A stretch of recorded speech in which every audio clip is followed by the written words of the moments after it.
Electromagnetic induction एक ऐसा सिद्धांत है जो हमें बताता है कि कैसे एक चुंबकीय क्षेत्र में परिवर्तन होने पर विद्युत धारा उत्पन्न होती है।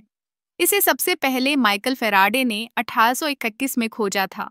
यह सिद्धांत न केवल भौतिकी में बल्कि हमारे दैनिक जीवन में भी महत्वपूर्ण भूमिका निभाता है। जब हम एक कुंडल में चुंबकीय क्षेत्र को बदलते हैं, तो उस कुंडल में विद्युत धारा उत्पन्न होती है।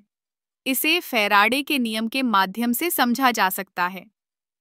फैराडे का पहला नियम कहता है कि किसी कुंडल में उत्पन्न विद्युत धारा उस कुंडल के चारों ओर के चुंबकीय क्षेत्र के परिवर्तन की दर के समानुपाती होती है।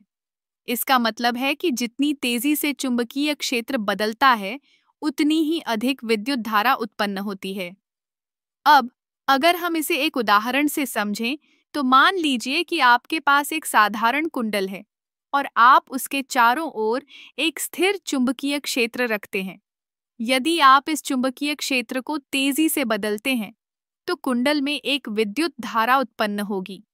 यह प्रक्रिया तब भी होती है जब आप कुंडल को स्थिर रखते हुए चुंबकीय क्षेत्र को हिलाते हैं। यह सिद्धांत न केवल जनरेटरों में काम आता है, बल्कि ट्रांसफार्मर और इलेक्ट्रिक मोटर्स में भी इसका उपयोग होता है। इलेक्ट्रोमैग्नेटिक इंडक्शन का एक और महत्वपूर्ण पहलू है, जिसे हम लेंज के नियम के माध्यम से समझ सकते हैं। लेंज का नियम कहता है कि उत्पन्न विद्युत धारा हमेशा उस दिशा में होती है जो उस परिवर्तन का विरोध करती है जो उसे उत्पन्न कर रही है।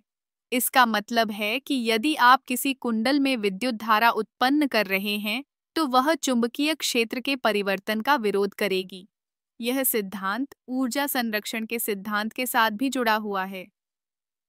इलेक्ट्रोमैग्नेटिक इंडक्शन का उपयोग न केवल ऊर्जा उत्पादन में होता है, बल्कि यह हमारे रोजमर्रा के उपकरणों में भी मौजूद है, जैसे कि हमारे घरों में लगे रेफ्रिजरेटर, एयर कंडीशनर और यहाँ तक कि हमारे मोबाइल फ़ोन में भी।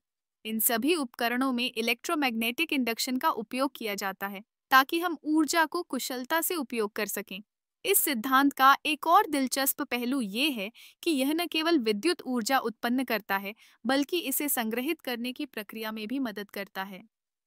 बैटरी में चार्जिंग और डिस्चार्जिंग के दौरान भी इलेक्ट्रोमैग्नेटिक इंडक्शन की भूमिका होती है। तो अगली बार जब आप अपने किसी इलेक्ट्रॉनिक उपकरण का उपयोग करें, तो याद रखें कि इसके पीछे का विज्ञान कितना अद्भुत है। इलेक्ट्रोमैग्नेटिक इंडक्शन ने हमारे जीवन को आसान और सुविधाजनक बना दिया है, और यह सिद्धांत भौतिकी की दुनिया में एक महत्वपूर्ण मील का पत्थर है।